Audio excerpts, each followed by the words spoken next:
You are entering into a contract, not with ink on paper, but with trust in the digital void. Its terms seem clear. You offer your time, your skill, a fragment of your creative self, and in return, you receive recognition, gratitude, and a place in a promised future. This is not a story about pixels and blocks. This is the oldest conflict in a new skin. What happens when someone's word is not a vow, but a tactic? When your loyalty is mistaken for foolishness and your labor is treated as an infinite renewable resource. This is the story of 85 hours of a life that turned into a ghost. And one searing question: if you are made to build a castle on sand, knowing the tide will come, who is at fault for the ruins? The ocean or the one who handed you the shovel? Our protagonist, let's call him Alex, gets a proposition from an acquaintance. Let's call him Max.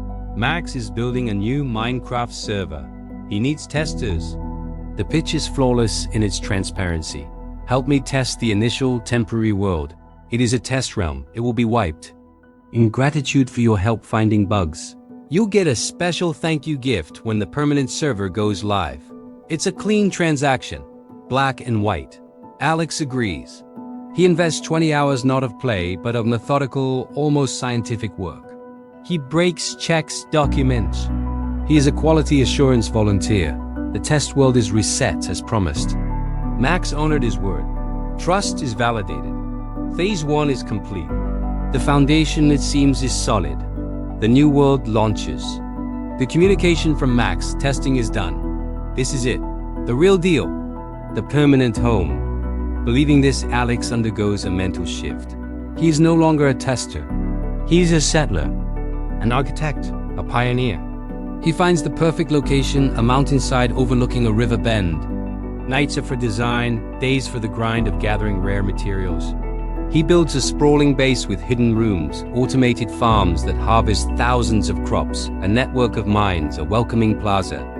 Other players, drawn by his progress, build nearby, forming a community. This isn't gameplay. This is digital homesteading. This is 65 hours of pure flow state of problem-solving, creativity, and community. He is building a legacy. Weeks pass. Alex's world thrives. He decides to undertake the server's final rite of passage, conquering the end dimension.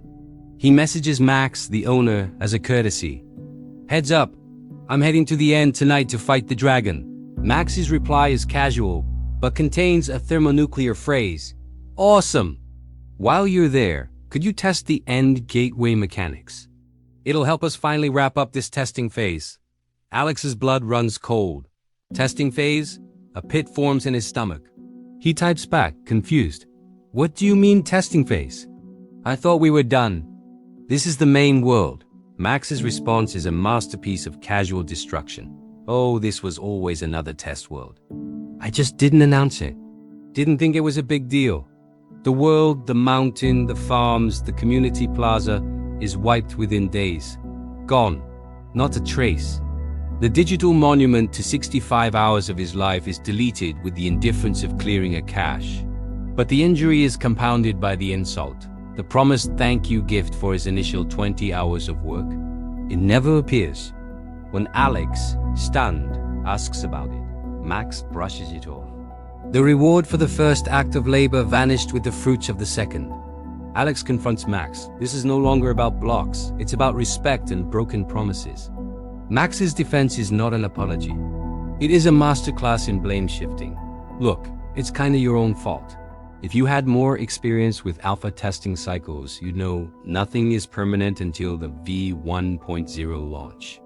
You should have assumed everything was a test. Let us dissect this poison. First, it moves the goalposts. The original clear agreement is replaced with an unspoken expert-level standard Alex never consented to. Second, it pathologizes Alex's trust. His assumption of basic honesty is framed as a personal failing, a lack of experience. Third, it reframes exploitation as education. Max is not the guy who misled a friend. He is the stern teacher giving Alex a harsh lesson in how the real world works. It is manipulative. It is dismissive. It is utterly devoid of empathy. Why does this betrayal cut so deep? This is the sunk cost fallacy weaponized against someone. Alex didn't irrationally throw good time after bad. His time was sunk under false pretenses. But deeper than economics is creative attachment. When we build something complex in Minecraft, in a garden, in a spreadsheet, we are not just investing minutes. We are projecting a piece of our identity and intellect into the work. The creation becomes an extension of the self. To have it declared just a test and erased is a form of digital vandalism of the self. Max didn't delete data. He invalidated Alex's creative agency.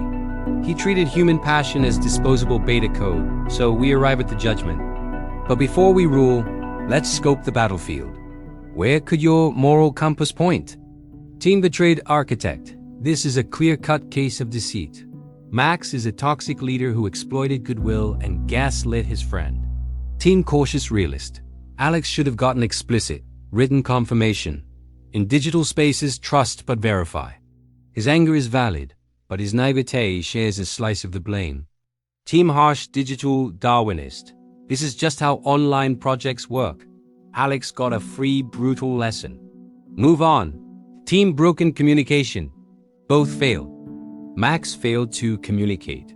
Alex failed to manage expectations. Everyone sucks here. The courtroom is yours. Where do you stand? After weighing the digital evidence, the verdict is unequivocal. Max is the architect of this disaster.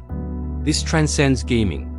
This is about the fundamental pillars of any collaboration: clarity, consent, and respect. Max violated all three. He changed the rules without notice, invalidated monumental creative effort, and compounded his failure with a defensive, gaslighting response. Alex's rage is not only justified, it is the necessary, righteous reaction to having his time, passion, and trust treated as a renewable resource for someone else's project. The missing gift is not a trivial item. It is the symbolic proof of a broken contract. So what remains? A ghost in the machine. 85 hours that shaped no lasting world but perhaps shaped a person. A lesson written in erased code. Your creative time has value. Do not let anyone who benefits from it tell you otherwise. Now, declare your verdict in the comments. Guilty of betrayal or justified reality. Smash that like button if you believe your passion deserves respect, not exploitation. Subscribe and hit the bell, because our next story is a labyrinth of modern love. A woman found her boyfriend E's secret empathy notebook, where he practiced memorizing fake reactions to her life events. Is it sweet, sociopathic, or something in between? We break it down next time.